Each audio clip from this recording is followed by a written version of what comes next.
Quand la pression retombe, pourquoi le corps lâche? Voilà le titre de cette conférence du jour avec Mathieu Girardot. Mathieu, tu étais kinésithérapeute et puis aujourd'hui tu accompagnes plutôt avec des pratiques de lecture biologique, comprendre le lien entre les émotions et le corps. Donc bienvenue Mathieu, merci d'être là. À toi. Merci, Valdi. Et donc, du coup, effectivement, ça fait bientôt 20 ans que j'ai eu mon diplôme de masseur kinésithérapeute. Et ma pratique, elle a évolué vers une approche qui parle un peu plus des émotions, comment on accueille ces émotions et surtout comment on va faire le lien entre les différents symptômes que l'on peut avoir. Ces symptômes peuvent être physiques, comportementaux, psychologiques, on va dire. Et puis, ce qui a été vécu, ce qui a été vécu par les personnes concrètement et surtout comment chaque cerveau concerné par la situation a pu s'adapter face à la situation. Donc, du coup, voilà, c'est une nouvelle vision, si je puis dire, de la maladie ou des symptômes, de dire que c'est pas le fruit du hasard, que c'est pas un coup de pas de chance, mais qu'il y a toute une histoire derrière qu'on peut décortiquer, qu'on peut écouter. Et quand on comprend le sens de cette histoire, ben, ça permet de se libérer durablement, en tout cas on l'espère, d'accompagner la libération des symptômes. Et j'ai quand même envie de t'interrompre, de te couper. Pourquoi cet atelier en ce moment? Donc, il a lieu, on l'enregistre le 16 décembre. Pourquoi est-ce que ça peut être pertinent de l'écouter là maintenant ou avant toute période de vacances ou de transition importante?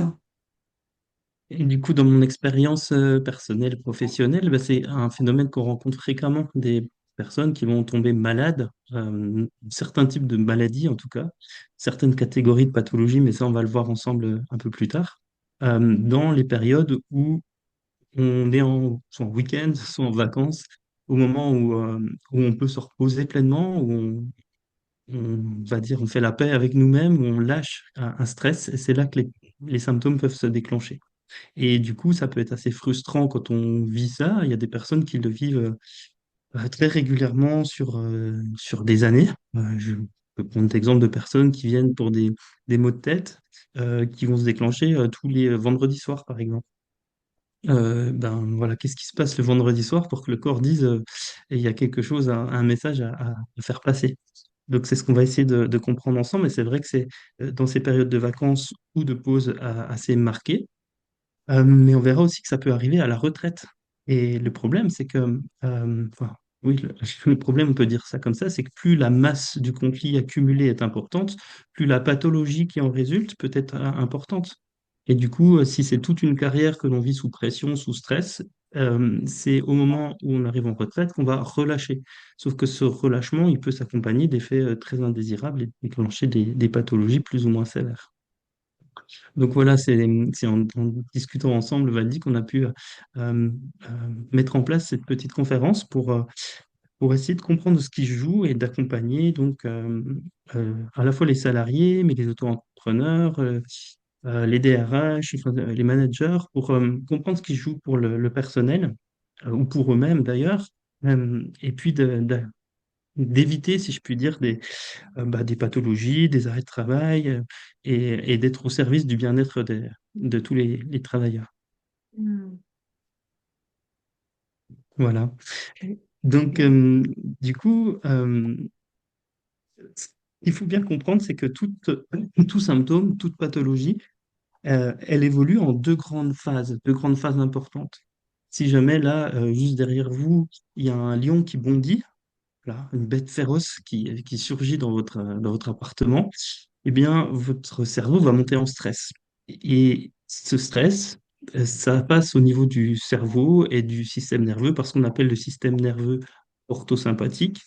Et donc, c'est notre système qui va nous permettre de réagir, de nous permettre d'être en alerte pour savoir s'il faut plutôt que je combatte ou que je fuis, ou voilà, quelle réaction va me permettre de rester en vie. Donc, dans l'exemple donné, bah, peut-être que vous allez figer votre respiration, vous caler contre le mur pour essayer de passer inaperçu. Enfin, chaque personne va trouver des adaptations qui sont différentes, mais tout ça dans un objectif de survie. Seulement, imaginez que ce lion-là qui est derrière vous, il va pas rester 10 ans, mais il va partir. Finalement, il n'a pas trop faim, il s'en moque de vous et il s'en va.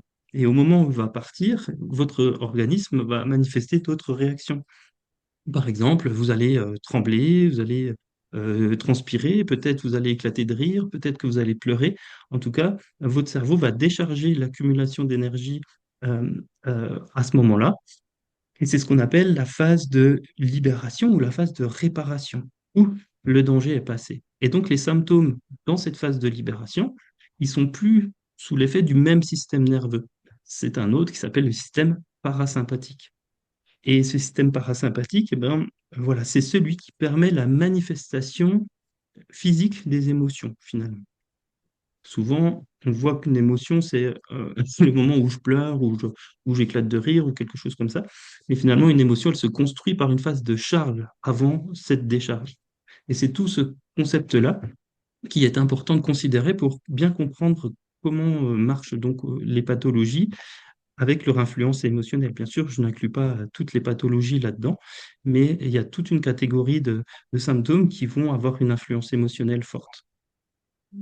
Donc, cette distinction entre système orthosympathique et parasympathique, elle permet d'expliquer finalement, c'est ouf, quand je relâche la pression, qu'il y a des manifestations physiques qui se produisent. Voilà. Euh, Notamment, on va voir que, bah, par exemple, on parlait en préambule tout à l'heure du lumbago, c'est des choses qu'on peut retrouver, mais on peut retrouver des maux de tête, on peut retrouver des rhumes, on peut retrouver tout un tas de pathologies. Et à chaque fois, la caractéristique de ces pathologies qui se déclenchent dans cette phase-là, ce sont des phases inflammatoires. C'est-à-dire qu'on a des processus inflammatoires qui se manifestent. Et c'est assez logique parce que le système nerveux parasympathique, c'est le système nerveux qui favorise en fait l'inflammation et la réparation des tissus par l'inflammation. Donc, si on répare, ça veut dire qu'on était en stress avant. Et donc, l'idée, nous, maintenant, ça va être de voir bah, quel est le stress. Qu'est-ce qui se passe exactement? Le stress, il a bon dos. On a tendance à, on va dire, à le faire porter beaucoup de choses. Là, l'idée, c'est d'être un peu plus précis. Et on va voir que la différence entre quelqu'un qui fait un lumbago ou quelqu'un qui fait une rhinite ou quelqu'un qui fait des maux de tête, eh bien, ça va être le ressenti. C'est-à-dire, dans ma situation de stress, qu'est-ce que je ressens? Si c'est, je vais donner un exemple concret, mais si c'est une situation de tension entre différents collaborateurs au sein d'une entreprise, eh bien, chaque personne peut le percevoir différemment, cette situation de tension. Peut-être que pour certains, ça va être, oh là là, il va falloir que je trouve absolument une solution à ce problème-là. Et donc là, ça va impacter, je ne vous fais pas tous les détails de pourquoi, mais ça va plutôt impacter des maux de tête, par exemple. Mais si c'est quelqu'un qui va se dire, oh là, je pressens que là, on va se faire, comment dire, il va y avoir des tensions de plus en plus importantes et ça va partir en dispute et puis j'ai ce rendez-vous-là et je sens que ça va mal se passer, eh bien là, c'est le nez qui va prendre, c'est le pressentiment. Je pressens avec mon nez qui me permet de vérifier si potentiellement il y a danger dans la future rencontre. Donc je vais monter en tension comme ça et puis, au moment où ouf, enfin tout est fini, enfin tout est passé, c'est là où finalement je vais réparer mes tissus. Et donc, je vais envoyer une information, une réaction inflammatoire, donc soit sur ma muqueuse nasale et donner une rhinite, ou soit au niveau du cerveau, au niveau du front, c'est la partie du cerveau qui réfléchit, on va dire, la partie cognitive. Et là encore, il va y avoir des processus inflammatoires à ce niveau-là qui peuvent engendrer des maux de tête avec des afflux de sang importants et donc des compressions, si je puis dire, dans la boîte crânienne qui génèrent ces douleurs. Euh, donc tout ça pour dire que il y a une phase de réparation, d'accord, qui est précédée d'une phase de tension, mais que cette phase de tension, ce qui est important, c'est de se voir quel est le ressenti de chaque individu à ce moment-là. Euh, Donc, quand on va avoir à traiter ce genre de situation, il va être important d'être précisément à l'écoute de ce que vivent les personnes dans leur intime.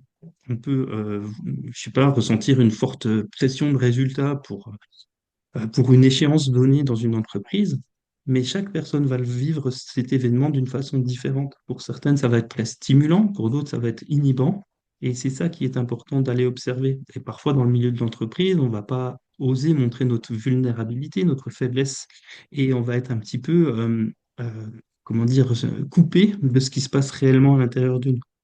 Et quand on peut observer ça, l'accueillir avec authenticité, eh ben, c'est ce qui va permettre de désamorcer un petit peu cette bombe à retardement. Je, Mais oui, je peux poser une question? bien sûr. Ça va? D'ailleurs, je propose, si les participants veulent poser des questions, elles peuvent être dans le chat et Mathieu pourra y répondre. Tu parles de ressenti pendant cette phase de pression. Est-ce que c'est ressentir physiquement ce qui se passe en soi ou est-ce que c'est regarder factuellement, enfin regarder, tiens, je ressens de l'incertitude par rapport à tel projet, par rapport à tel collègue, par rapport à tel objectif, ou est-ce que c'est, ah bah tiens, je me sens fatiguée ou je me sens pris dans un étau. Enfin, ça veut dire quoi regarder ses ressentis? Alors justement, du coup, cette phase de surstress Mm. importante, elle est sous la dépendance du système nerveux orthosympathique qui va générer des symptômes très précis au niveau du corps et qui sont, somme toute, assez généraux. Le premier signe, ça va être vraisemblablement la perturbation du sommeil. Et en fonction des organes concernés, on va avoir une perturbation du sommeil qui peut être différente. Euh, je vais vous donner un exemple pour cela. Euh, Ça va être un sommeil qui va être différé, c'est-à-dire une difficulté à trouver le sommeil le soir avec potentiellement un regain d'énergie à ce moment-là. Et puis, au contraire, une grande difficulté à se lever le matin. Il n'y a pas d'élan, il n'y a plus d'élan. Et là, ça va être une perturbation des glandes surrénales, donc des petites glandes qui sont juste au-dessus des reins et qui permettent de donner notamment du cortisol, c'est-à-dire l'hormone qui permet de s'adapter au stress. Et donc, ces glandes-là, elles ont pour corollaire émotionnel, si je puis dire, la notion de choix, globalement. Quel choix, quelle décision je vais prendre? Donc, quand on est dans une situation professionnelle stressante où il y a eu un choix, une décision à prendre, il est possible de fatiguer, si je puis dire, nos glandes surrénales à tel point que, ben voilà, il y a la perturbation du sommeil qui apparaît et voilà, qui va montrer donc euh, qu'on est déjà dans une phase de surstress importante. Mais c'est le sommeil, c'est un des premiers signes, mais c'est pas le seul. Il peut y avoir aussi d'autres symptômes un peu plus subtils comme une forme de fatigue tendue. Une fatigue tendue, c'est une fatigue, enfin j'appelle ça une fatigue tendue dans le sens où on est fatigué mais on n'arrive pas à se reposer. On n'arrive pas à se poser. Contrairement à une fatigue détendue où on demanderait qu'une chose, c'est se foutre au lit et ne plus bouger. Là, une fatigue tendue, c'est qu'on sent qu'on est fatigué mais on n'arrive pas à prendre le temps de se poser. Donc ça aussi, c'est un indicateur important qu'il y a quelque chose qui ne va pas et qui est peut-être plus problématique qu'on ne le pense et qui mérite donc d'y porter attention. Il y en a encore d'autres, des symptômes comme ça, parce que sous la dépendance du système orthosympathique, notre système digestif va moins bien fonctionner. Donc on va avoir tendance à la constipation. C'est aussi un signe important à observer. Donc quand on accumule tous ces signes-là, c'est que vraiment, ça commence à, voilà, à vouloir dire quelque chose au niveau de l'état de santé au travail. Et il y a encore d'autres petits signes, comme par exemple de la frilosité, une difficulté à se réchauffer. Ça aussi, ça montre que le système orthosympathique est, euh, est très actif. Et il y en a encore d'autres, par exemple l'hypertension artérielle, on peut avoir une tendance à l'hyperglycémie. Je ne parle pas du diabète, hein, mais une possibilité qu'il y ait un peu plus une augmentation du taux de sucre dans le sang. Tout ça, ça montre que c'est comme si notre organisme se tenait prêt, en alerte, à réagir à un danger.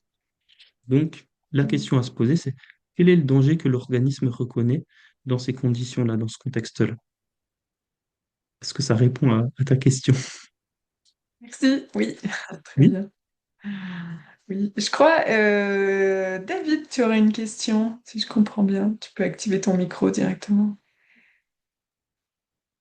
Oui, merci. Je voulais savoir si justement comment dire, l'impact comment dire, des glandes surrénales, enfin le fait qu'elles soient, par exemple, surchargées ou autres, enfin quelles sont les solutions pour pallier à ça? Parce que c'est un organe, enfin je sais pas, est-ce qu'en prenant des compléments alimentaires ou autres, ça permet justement de pallier ce problème-là et est-ce que ça va régler le problème de sommeil inversé, par exemple? Hmm. Alors, du coup, tout ça, c'est un signe que si on... tout ce qui va solliciter le système nerveux opposé, c'est-à-dire le système nerveux parasympathique, pourrait a priori être aidant. Ça peut être un remède. Donc, voilà, pourquoi pas. Moi, j'y connais pas grand-chose en complément alimentaire mais pourquoi pas? On pourrait utiliser ce genre de choses. On pourrait utiliser des techniques de thérapie manuelle. Là, c'est plus mon domaine qui permettent d'activer le système nerveux parasympathique et donc d'entrer dans le repos. Pourquoi pas? Donc, ça va être une période où, effectivement, s'offrir des temps où on prend soin de son corps, où on prend soin de son hygiène de vie en général, ça va être important. Mais il faut, à mon sens, aussi considérer l'aspect émotionnel, c'est-à-dire d'oser regarder précisément, alors, si on reste dans le cadre des glandes surrénales, quel est le danger? Quel est le danger à choisir, à se positionner? Alors, on va considérer qu'il y a un animal, c'est le mouton, qui peut souvent, a priori, hein, je suis pas vétérinaire, mais souffrir des glandes surrénales. Et c'est on va dire, le syndrome du mouton qui s'est égaré du troupeau. Et un mouton qui s'est égaré du troupeau, il est vraiment menacé pour sa survie. Donc, une des solutions, s'il se perd, ça va être de s'immobiliser. Je ne bouge plus. Son corps va se mettre au repos, mais un repos tendu. C'est-à-dire que c'est pas un repos où je dors et je pense à rien, c'est que je peux plus bouger, je suis comme sidéré, figé, et puis, je suis attentif à ce qui se passe autour. J'ouvre grand les yeux, grand les narines, grand les oreilles, et j'essaye de repérer un indice qui permettrait de me dire, tiens, mon troupeau, il est parti plus vers le nord ou plus vers l'ouest, et dès que j'ai un indice, je fonce dans cette direction-là, et je retrouve directement toute mon énergie.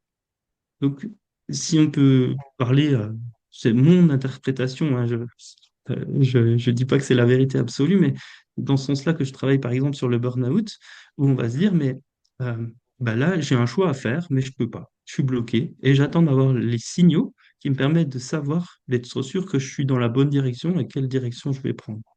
Donc, c'est finalement ce burn-out, cette, on va dire, fatigue excessive des glandes surrénales, c'est un moyen de survie, de se dire, bah là, je sais pas quoi choisir, et je me bloque et j'attends.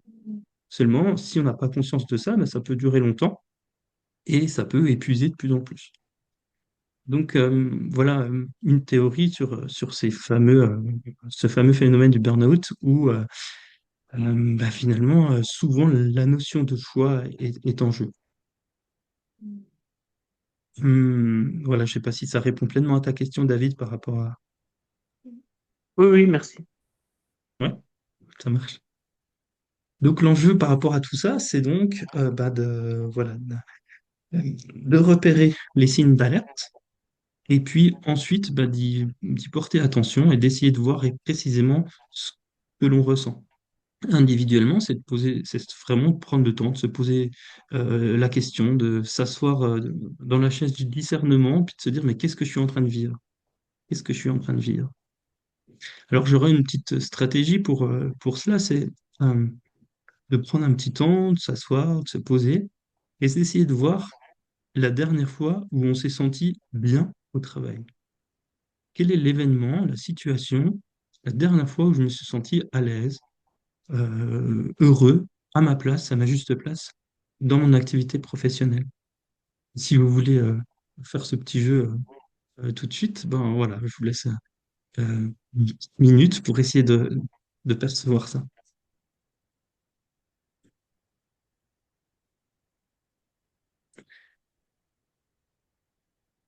Donc ça peut être il n'y a pas très longtemps, mais ça peut être il y a plusieurs années.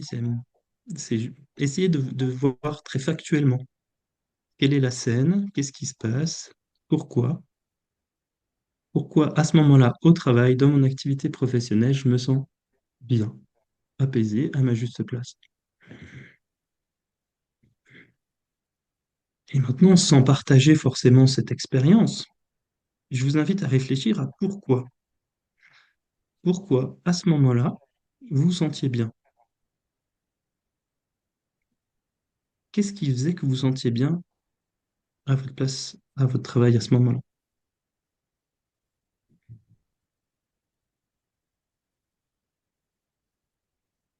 Et dans ce pourquoi, Eh ben, ça va vous donner vos besoins, les besoins importants que vous avez à votre travail.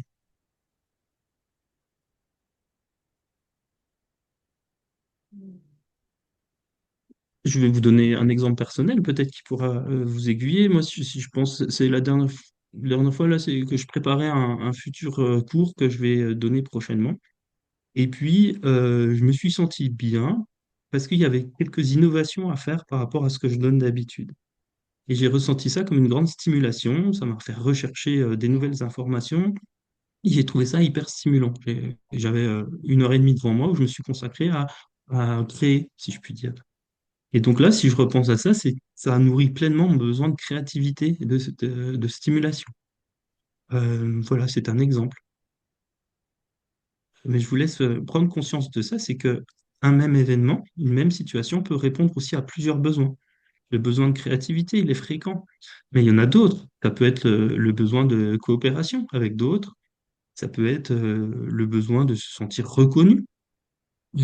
Ça peut être le besoin de gagner, le besoin de réussite.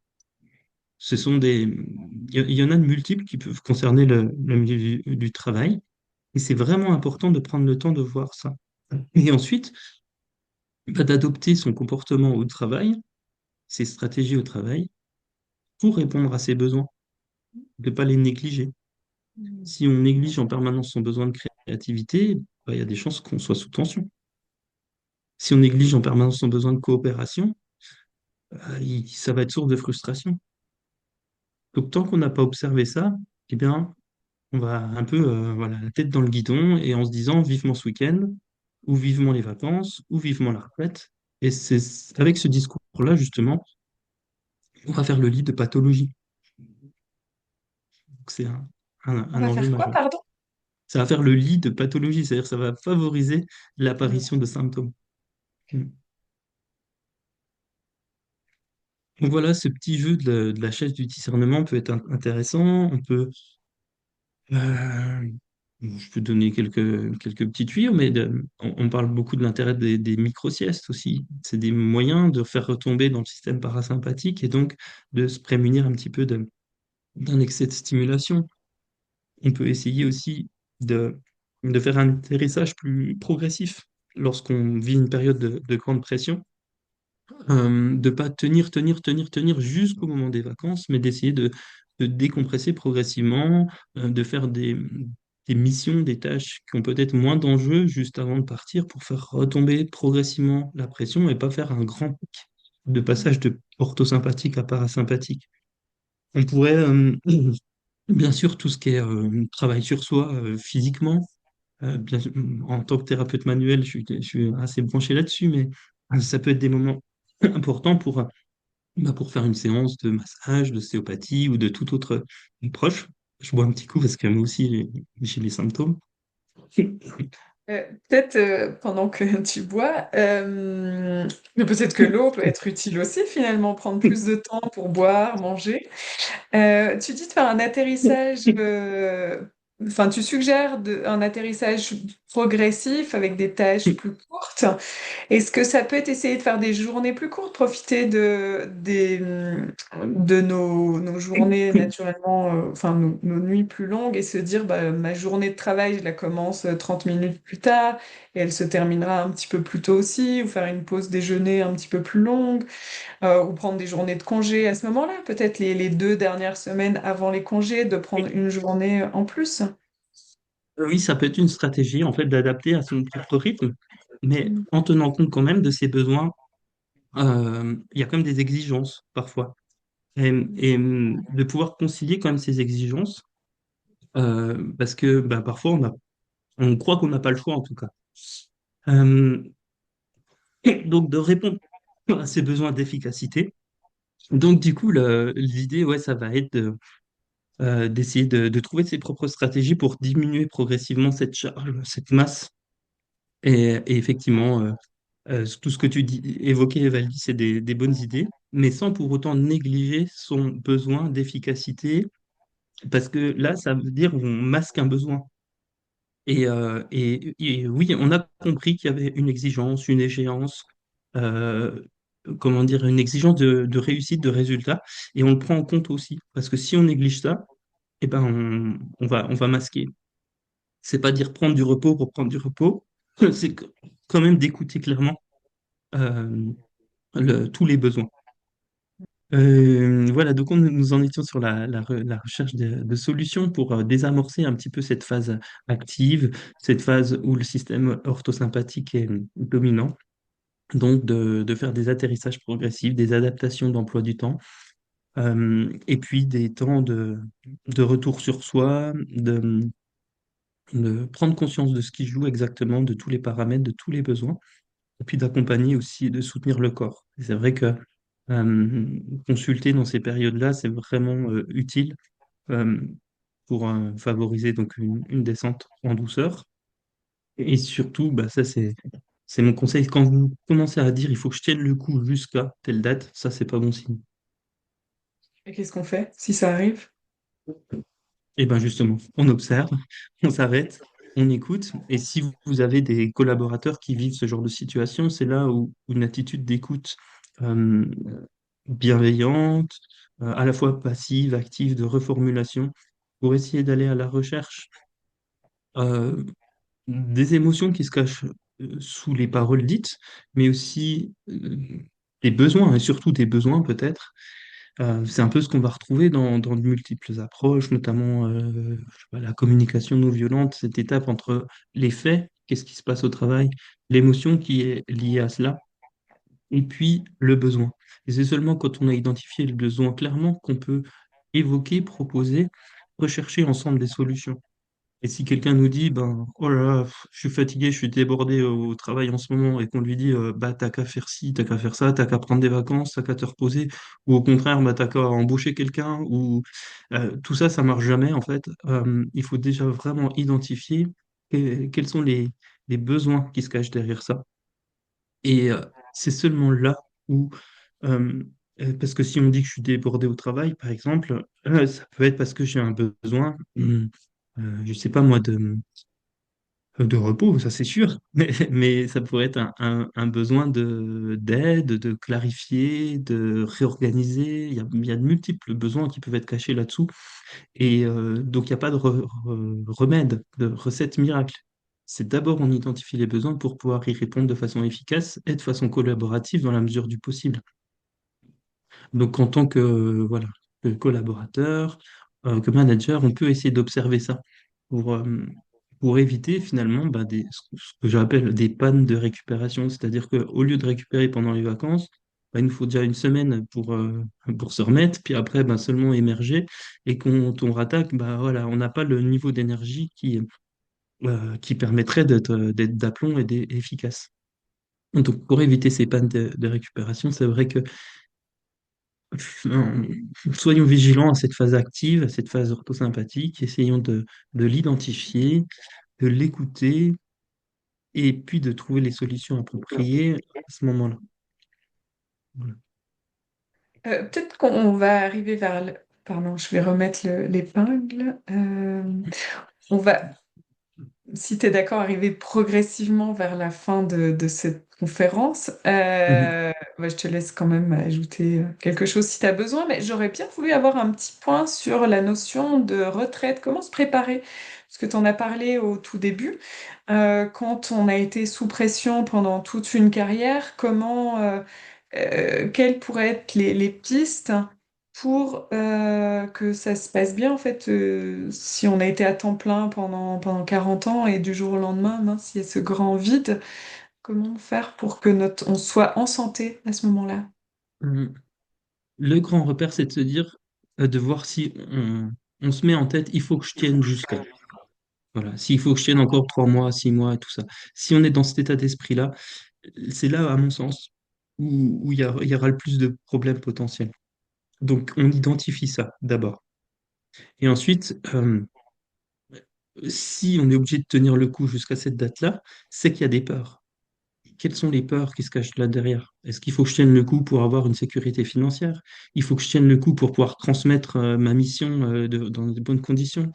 Et c'est seulement quand on a identifié les besoins derrière qu'on pourra trouver les réponses adaptées. Et voilà. Et du coup, les réponses, moi, je les ai pas. J'accompagne simplement les personnes pour qu'elles trouvent leurs propres ressources et leurs propres solutions.